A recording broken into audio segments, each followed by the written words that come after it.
Hello and welcome, guys, to the episode number 6 in Cyber Diaries. We have another wonderful guest with us today, Simon Linstead, who's the founder of Infosec.Live. So great to have you, Simon, with us.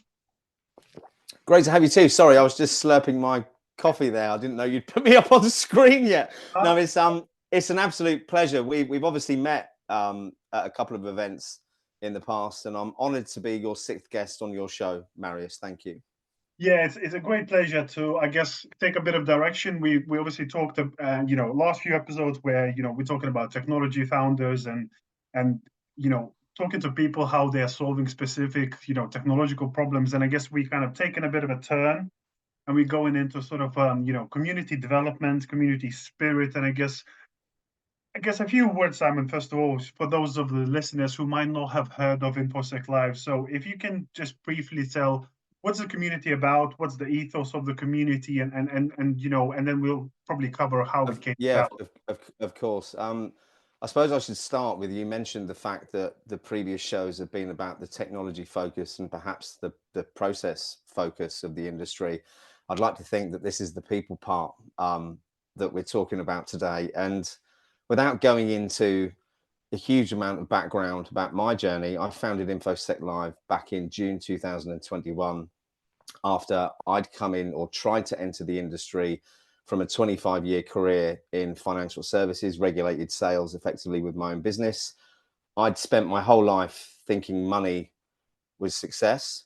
And I got to the point in probably 2017, 2018, where I had everything I'd ever wanted from a financial point of view, whether it's toys, cars, boats. And I got it wrong, is the honest answer. And the amount of pressure I put under myself for the business ended up in me having a breakdown and going from millionaire to bankrupt really quickly back in 2018, 2019. And I had to refocus my life. I've been clean of alcohol now since March 2019. Because my wife kicked me out for a few months because I wasn't in a good place and wasn't particularly good for my 6 children. When I came back home, it was the question of, you're 46 years old, now what? And I'd spent my life building businesses and making money, and I'd never been happy. So for me, a couple of things had happened. I'd been diagnosed with ADHD at 46, which helped me understand my risk-taking mentality and my incessant need to talk at people. Yeah. So I found Buddhism at that point, and meditation became a huge part of my life to help me cope with that and help me get focus. And it also showed me the rewards you get from helping other people rather than helping yourself. So after I misguidedly tried to come in as a penetration tester with zero networking experience, just thought I had enough knowledge, believed the hype online. I spent thousands on lab time for OSCP, ended up failing it in October 2020, and ended up coming into the industry as the head of sales for a pen test company early in 2020. Sorry, 2020, 2021. But the thing that I found from all the people I was speaking to is there was such a need for people to get help with the communication aspect. So from people breaking in to those people like yourself who are sitting on the board who haven't, perhaps not like you, but other people who haven't had that experience before. So I refitted, it was a sales funnel, actually, a sales funnel I'd built for my wife's business, which was Virtual Assistant, and it was called Social Alchemy. Since I'd been working in the industry, my wife had stopped working to concentrate on bringing up the children full time. And one afternoon, I went through all the things on my bank statement that I'd been paying, try and cut down some costs. And one of them was this network community platform that we built out for her. So one afternoon in June 2021, I found a name, called it Infosec.Live, found some free resources for soft skills, etc., and put them on there with no intention of it going anywhere other than using a wasted resource that I'd been paying for. And it's changed my life.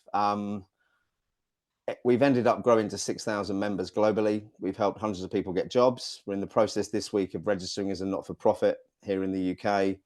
And the main focus of the community is networking and knowledge sharing, bringing people together at all levels in the industry. It did start off more with people breaking in, but as things have grown over the last 3 years, we've now got a spread of, probably 20% security leaders, then mid-market people and people trying to break in. So basically trying to help people get the right advice at the right time, get the right knowledge from their peers at the right time without being in a very sales pitched focused environment.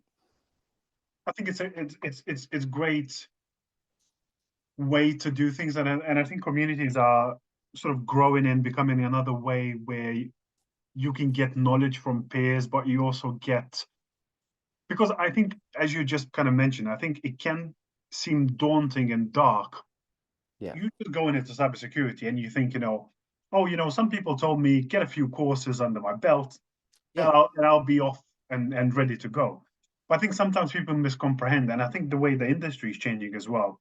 And as you just mentioned, kind of, yes, you can gather some technical skills, but sometimes, and usually, obviously, you need to still convince someone, via the interview, that you are the right person for the job, Yeah. using your communication skills. And secondly, I always say to juniors, sometimes, no matter how great your idea is, unless you can convince people of the validity of your idea might not reach a day of light. You've got to be able to tell a story, right? Yeah, That's, and I think yeah. that's sort of that's the new wave, I guess, of how people are looking to develop, further skills, soft skills, as we probably call them. Yeah. I wanted to pick up on a few things. Obviously, you mentioned you wanted to be a pen tester, and obviously, you failed the course. But how do you see the market currently changing? Because as you probably know, through your community and through people, talking outreach, entry to sort of to entry level roles or entry into the industry, it's not easy as probably once was, because the competition is keep rising. Yeah. The skills need, I guess, the bar is keep raising as well, because obviously there's a plethora of people who trying to break in. So how do you see this market shaping and changing? That's a great question, and not a short answer. I think it's the immediate thought there. There's a few things I want to pick up on. The first one is managing expectations, and here I'm talking about candidates' own expectations. So I came with no tech experience other than I've had my hands on a keyboard. This keyboard, actually, which is here, it's not a prop. I've just been clearing stuff out since I was 8 years old. So when I decided to follow my passion, which was tech, I thought I knew a lot about computers. So I believed the hype that I listened to online, that I could do a few of those exams and then become a penetration tester. So I think I didn't manage my own expectations very well. I had huge knowledge gaps and still do in the networking part, which is the part that unraveled the OSCP for me. I'd effectively learned like a monkey, right? I'd learned how to do stuff, but I had no idea underneath how it was working. And I think candidates or people trying to break in need to get those honest opinions on what their expectations should be, on how long that would take, and what actual fundamental knowledge they need for certain roles. I mean, we'll pick pen tester as one because there are roles in the industry where you perhaps don't need to be able to code, right? Like GRC and other ones. But to be a penetration tester, you need to have a solid understanding of networking before you even start learning to be a pen tester. And that's the bit I missed out. And we see that all the time with people trying to come in. And there's a great picture, a meme on LinkedIn of someone trying to put their foot up 5 stairs, isn't there? Which Yeah. says basic knowledge. Then I mean, that was me effectively. So I think we've got misconceptions and mismanagement of expectations from candidates, which are made worse by some of the cybersecurity influencers who spend all of their time on LinkedIn trying to get likes by saying it's a travesty. There's no entry level jobs. Entry level should mean entry level. And I agree with that, because certain part of that is true. But an entry level penetration testing job, I would argue you still need to have experience, whether that's home labs or whether it's a job in networking and the fundamentals. So for people to say, do a 6-month course and come in and get £100,000 a year job, I don't think is helping anyone. I think the other problem is the economy at the moment. And as a business owner myself, the pressures that businesses are under to make money effectively, taking someone on and training them for a year or two before they contribute anything to the bottom line.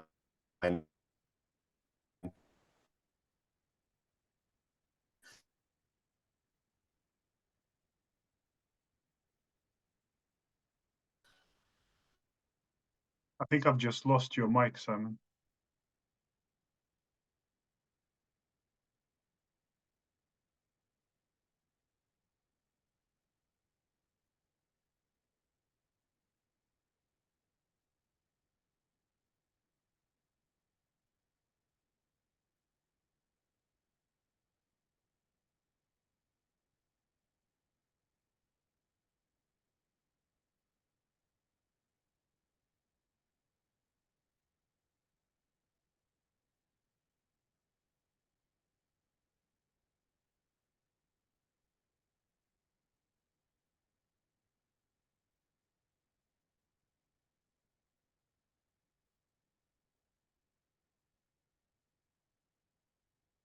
Where did I go?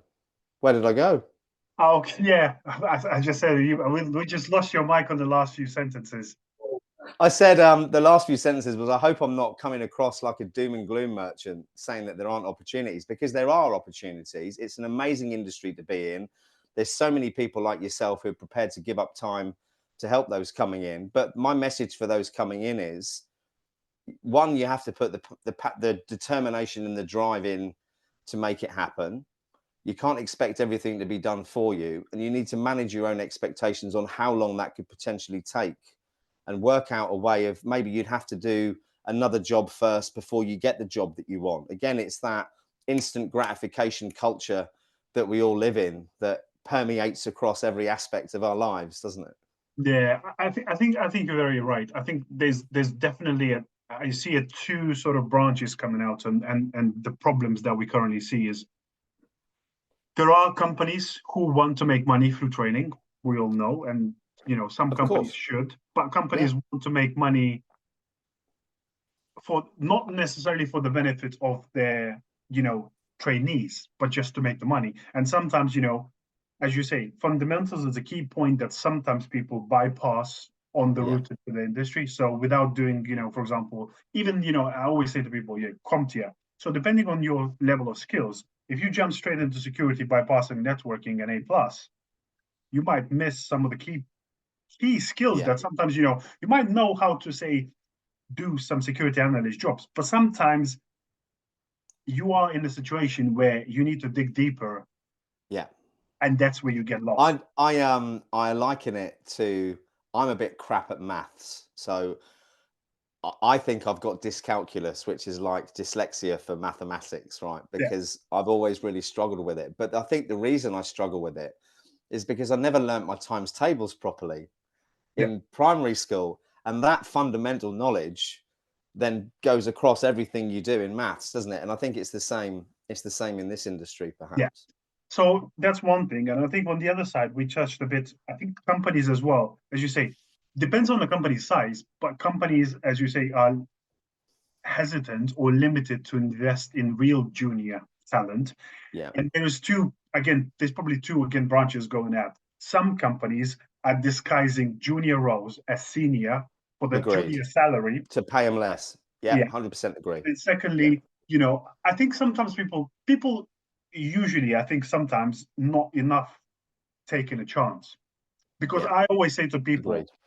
in cybersecurity, most of the technical things you can learn. What I can't teach you is attitude and aptitude.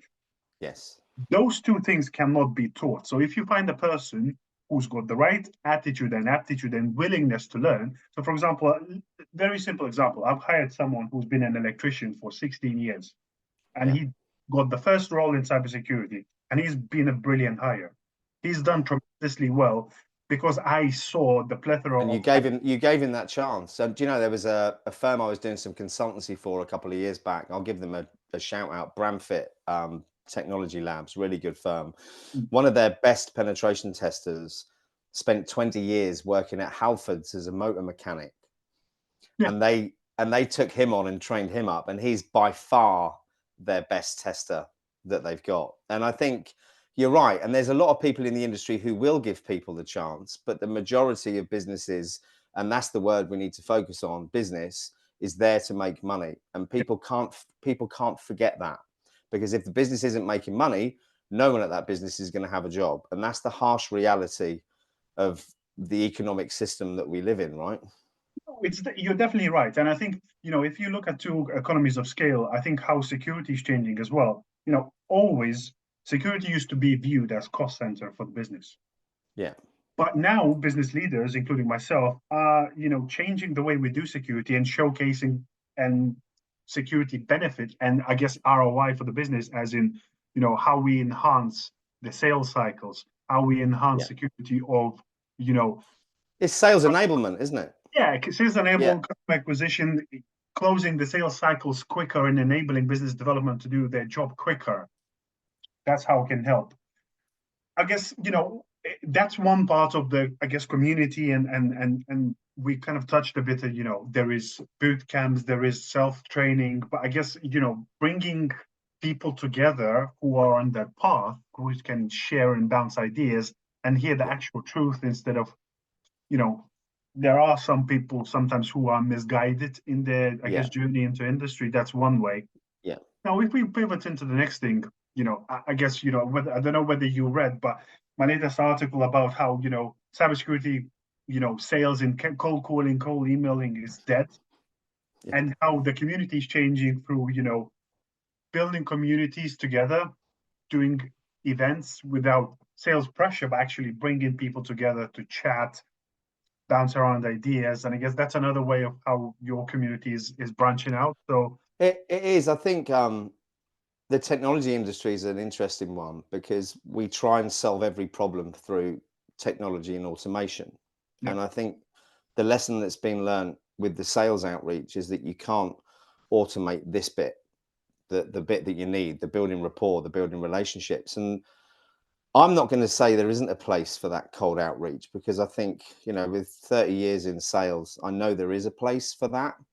But I think there's a way of doing it that could be improved. So I yeah, think the industry needs to look at their automation sequences and inject some humanity into them. So I'll hold my hands up for the attendees for our events. We use cold outreach and we use a tool. I won't name it because people might steal it. We use a certain tool and we automate certain parts of that process, but it's only parts like liking a post, following a post. When it comes to actual engagement, text content, speaking to people, that is all one person to the other. And I think for any organization, sales has to have lots of different facets to it to work. So you've got the cold calling aspect, which everyone's getting pissed off with, but it will still stay there. It just needs to improve. You've then got existing business development relationships, existing customers. And then you've got the nicer stuff, like you're talking about, which is the events which we do, which do bring people together, but they're not.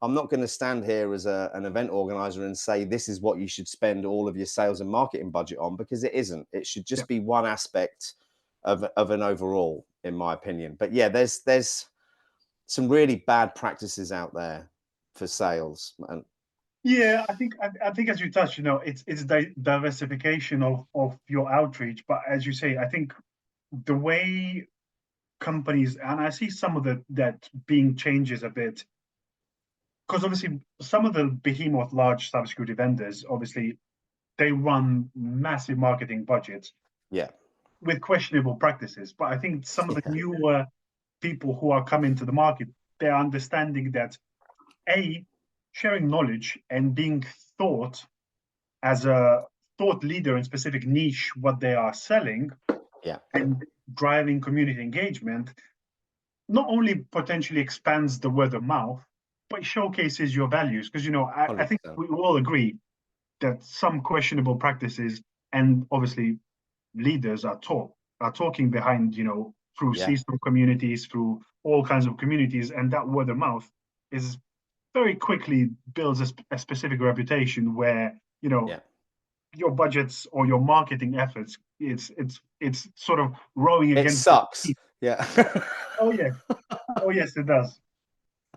Uh, so obviously you guys went, I guess, last year from 3 events. This year, I think you're doing 24 events. How No, can well, we did 9 events last year yeah, across the UK and the US. mhm, We had ambitious plans for 24 events this year, but it's looking more like 13, 14 events. We've just signed a fairly big contract with Bug Crowd Okay. to do some events in the US, and we're working with another couple of partners on some in Europe, maybe one in Australia later this year. And again, back to I don't know if it was on this meeting live or whether we were chatting off air before.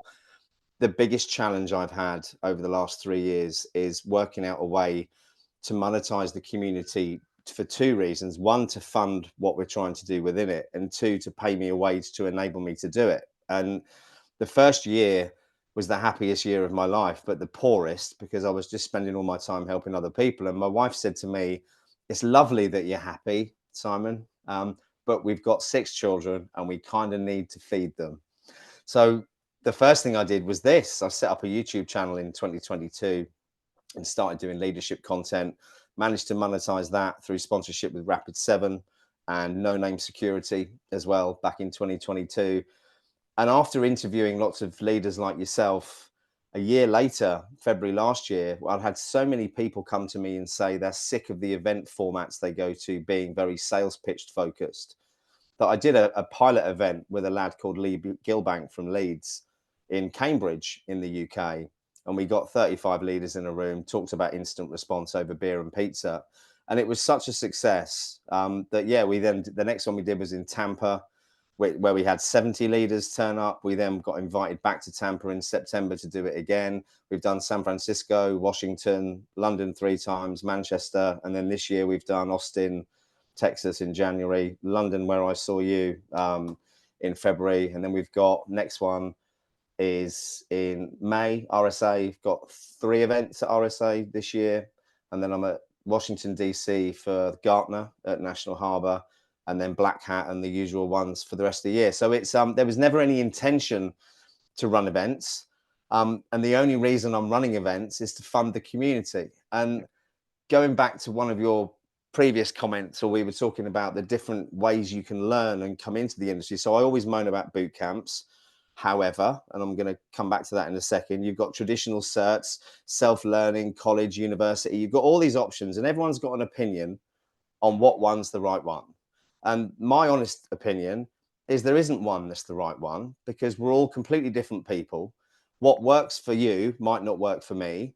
And there is a space for boot camps, good ones. There is, because some people need the structure. Some people can't self-teach. They haven't got the discipline for it. So that's where a boot camp works really, really well. Some people thrive in a university setting.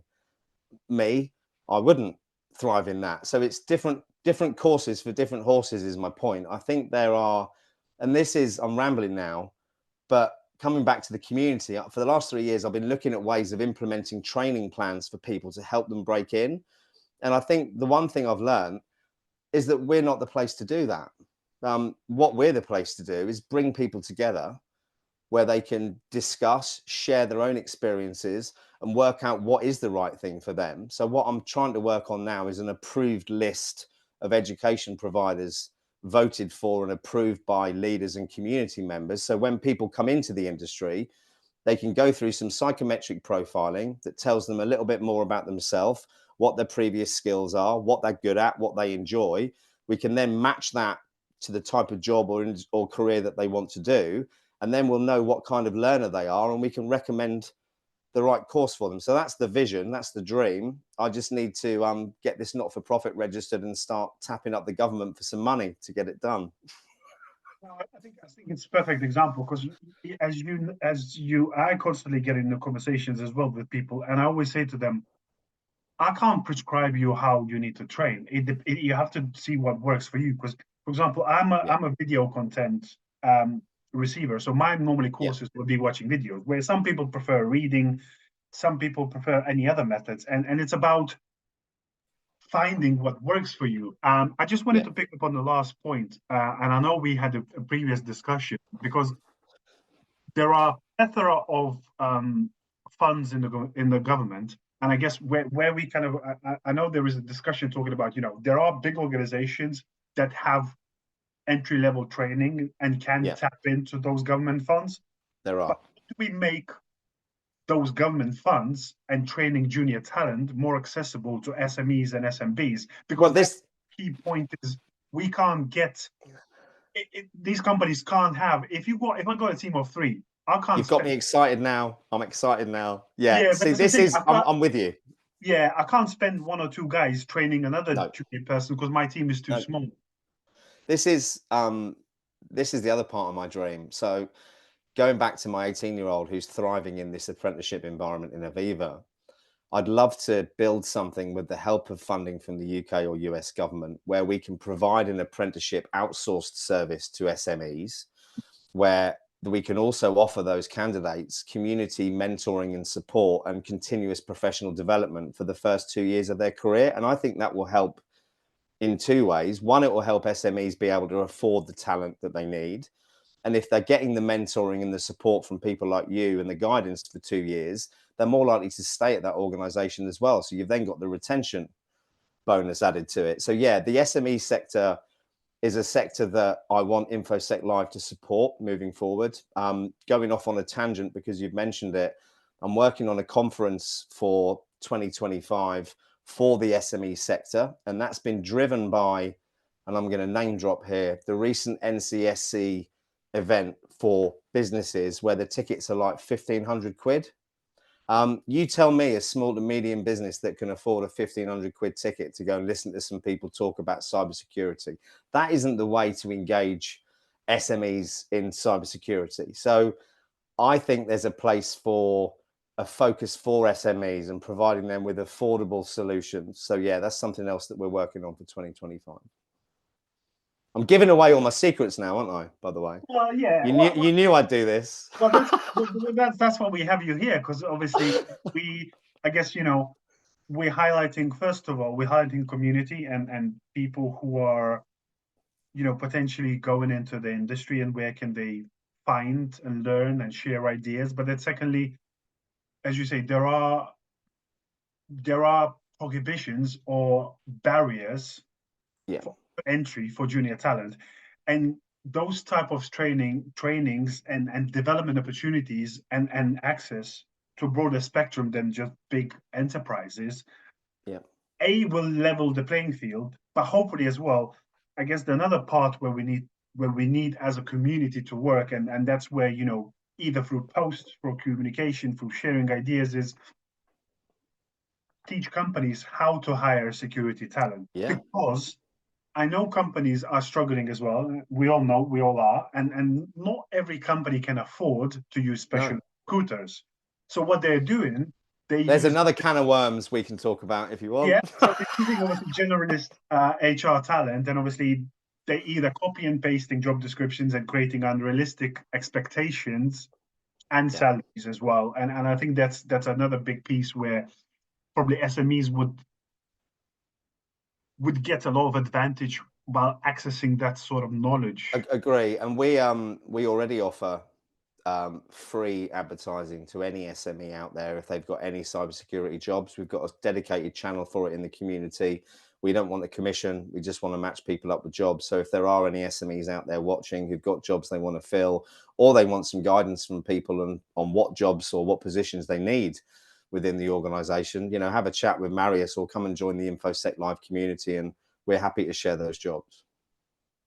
Brilliant. Sounds I great. think the recruiter model is probably another hour-long discussion. There's some great recruiters out there. I've met at least 3 in the last 3 years, and there's some fucking terrible ones as well who are in it for completely the wrong reason. And I think with anything in recruitment, you're playing with people's lives, and it's an emotional thing for people when they're looking for a job. And the way it works at the moment is simply it isn't working. Yeah, and I think it's similar to what we're discussing. Recruitment sometimes it's overlooked, but it's just another form of sales. And the It problem is, is. if you're not managing relationships and expectations of between the talent and the recruitment, it very quickly deteriorates. First of all, Yeah. we all seen, and you've probably seen it as well, automation practices where it says, Yeah. dear this and that, and I'm just going to spam everyone and see who comes back without any actual, matching of job description and talent. That's Yeah. a big problem in itself. But then secondly, it's just simple fact of communication. And I think I understand, obviously, recruiters are human and they are busy.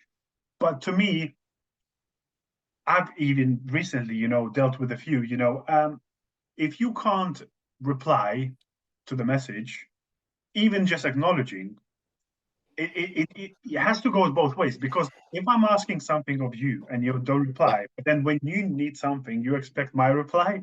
No, You that's sound like HMRC, Revenue and Customs in the UK. They're like that. If they want tax money from you, they're banging on your door. But when you want a rebate, they're nowhere to be seen. well, yeah. I think with the recruitment piece, it's such a difficult one. But we've now got AI integrating into everything. So in my opinion, there's absolutely no excuse why processes can't be put in place really quickly, where people will at least get some form of automated response within 3 or 4 days if they're not being taken forward on a job. I mean, I got a turn down for a sales director job that I applied for in 2022 in December 2023. Thanks, but we're not taking this forward. You know, there must be a way around that, right? They expect there should be a way. And that's the thing, is sometimes there's just it's just, I guess, a bypass. Some people are being lazy. Obviously, some people are just being thrown in the deep end, I guess, as well. Yeah, Because I of get course. lots of approaches where I guess people just matching skills. So if Yeah. somewhere on my application says that 3-4 years ago I worked with web application firewall, therefore I'm a perfect candidate for the web application firewall engineer job. And I was like, seriously? Well, yeah. Well, what was the salary though? Did you look? Usually it's highly competitive or something. That's it's, about a third of your current I salary. mean, that's the other problem, isn't it? The lack of transparency with some of the job roles out there when it comes to salary and benefits. I'm not even going to turn up for an interview if you're not telling me how much you're going to pay me. No disrespect, but Yeah, and that's the thing. I think sometimes organizations, obviously, they're playing two ways. Because I mean, two things. Obviously, if you don't display salary, you are hoping that obviously someone, because sometimes if you put a band, say 80 to 100, someone who's potentially on 105 will never apply. yeah, But if your organization in their head, for the right talent, they want to pay that money, therefore they hide it. But in the same way, it's still, if you want to expand, just expand the band. yeah, exactly. If you're willing to pay someone whatever it takes to hire a good talent, just expand the band. And that's back to what you said earlier. People aren't willing to pay, are they, at the moment? And I think that's a reflection on the economy that we're in, perhaps. But people are advertising roles as junior roles where people need 3 years experience. Well, that's not a junior role, really, is it? Well, I don't think. yeah, exactly. Or people trying to play with clever words. Where my post was a couple of weeks ago, where they're saying, "Oh, we advertising amazing law firm, but we advertising a CISO role as a step up role. Therefore, we pay a step up salary, even though the job comes with its responsibilities, and you Same are responsibilities. Yeah. same responsibilities, same team. And sometimes people sometimes forget, as a CISO, you undertake a big responsibility, and there's you're become responsible for large security estate. So with the things that happened with solar winds and all of that, you need to be prepared for what you're undertaking, and you need to make sure that you are compensated equally enough for it. So if we go back to, obviously, we talked a bit about training, we talked about community events and community growth. We talked a bit about what obviously community is currently doing. So, and we talked a bit about the vision, but what else are you thinking, and if you imagined what the Infosec.Live could look like in a year or two, ideally, when everything falls into place as it should be, what it would look like? That's a great question. Again, one which changes monthly at the moment. The honest answer is, with numbers comes power. Yep. So this year, I suppose I should start by saying the 6,300 people we've got in the community has all been through organic marketing, i.e. through my LinkedIn profile, through YouTube shows like this. So we've never spent a penny on click-based advertising or anything else. My plan is to get 25,000 people in the community by 2025. I'm not going to say what point in 2025 because it's an ambitious target. And the reason I want to do that is because it gives the community power. It gives the community power to get discounts on lots of things. So we've already got partnerships with CompTIA, so all of our members can get 25% off exams, 75% off coursework. My dream is to expand that right across the cybersecurity ecosystem, so everyone can get discounts through that power of number. And the other thing that we're launching really soon, which I probably shouldn't say anything about because we haven't announced it yet, but I'm going to, because I'm an idiot, is a cyber directory for small to medium-sized companies who can't afford the marketing and PR spend that the big boys can. So what I mean by that is we get an awful lot of traffic to Infosec.Live. So from a click point of view, we've got quite a power there. We're going to set up a subdomain called the Cyber Directory on Infosec.Live.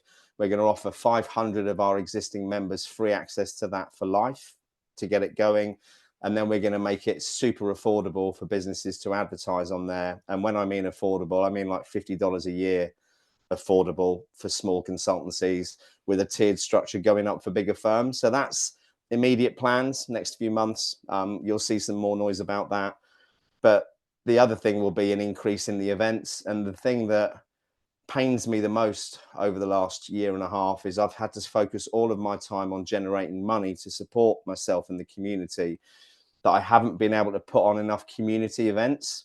So my events have all been leadership focused. There's one reason for that. That's what vendors want to give me money for. And it's the vendor money that's building the community at the moment. So part of the money, 20% of the money we get from the events, I'm putting into a pot to pay for community events in the UK and US that everyone can attend, not just important people like you, Marius, because I think, again, technology always tries to solve problems with technology. I want to try and bring more of that face-to-face stuff back globally, not just in the UK, but everywhere. So yeah, big plans for that coming up in the next few months as well. Okay, so if I'm pulling your tongue, I guess another thing which potentially it's helpful, and I think what you just touched on, obviously you've got a community that are potentially, large in its size, who are training to enter the field. So potentially, I assume, because obviously most of the community or events are geared towards, senior level professionals. So having an open community, I guess, also presents an opportunities for juniors to present and learn 100%. that skill. I'm so glad you mentioned this. It's like I've given you a list of stuff I want to cover off and you're prompting me, but I can promise everyone who's watching you haven't. One of the things I want to do to help both people coming into the industry and the general public is to use our community members to educate local sports associations, local schools, not-for-profits, so they can learn by learning to present, to warn the general public of data. So yeah, I'd like to do a big focus on that. Again, it's logistically, to do that globally is quite a big thing. So if there's anyone watching who wants to invest in that, just drop me a line. That'd be great. That was brilliant. And as you say, I think it's perfect opportunity, because there is a great deal of emphasis that, all of the events, as you say, it's all in the senior positions. And when we can tap into junior talent, bring fresh perspective, because usually juniors also, they're not necessarily school leavers. Sometimes they No, they're are not. career changers. And even the school leavers, Marius, they bring such a unique perspective to what old white men like me have got. The most successful event I've done was in Tampa. A success from me leaving the event feeling pleased point of view was in Tampa in September, where we opened it up to the local Tampa Bay techies community, who are all new people coming in. And we had half the room of CISOs, half the room of new people. We had an open debate for the leaders for the majority of it, where the new entrants could kind of listen in and engage. And then at the end, we brought them together and we asked the young techies for their insights on how they thought the industry could be improved, what they see of the industry. And when the leaders left that event, that they got so much value from listening to them. And I think people need to realize as well, we talk about mentoring. Mentoring is a complete two-way street. I mentor about 5 people at the moment on a business, for business, not for cyber. And I learn as much, if not more, from them as they do from me. And I think for anyone out there looking for a mentor, it's got to be a two-way street. You need to be looking to see how you can add value to the person who's helping you, because people are giving up their time to help. I think that's something else that people aren't very good at. Perhaps people expect too much for free all the time. Yeah, And and I think I don't mean financially, I mean actually help. no, I think it's a very important point because my personally myself, I've been doing a lot of technological things, but since I got into a leadership position, I invested a lot of time in reading books that are outside of just technology. Yeah.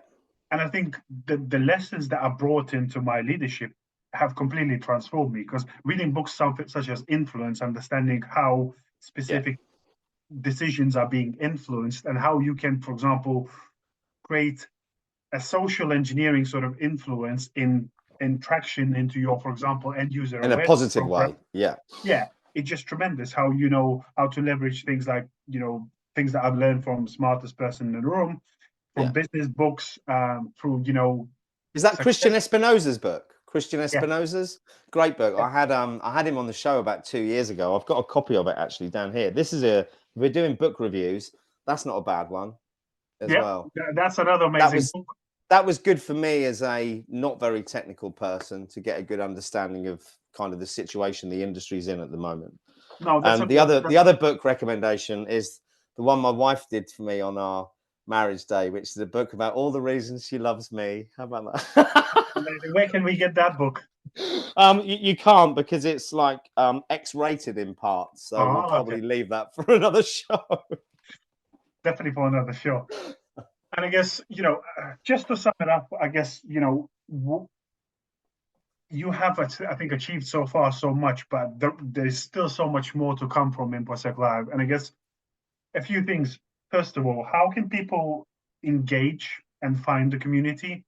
You talked a bit about directory, potential training, gathering people together, events. Where can people find out more about the community and obviously get involved?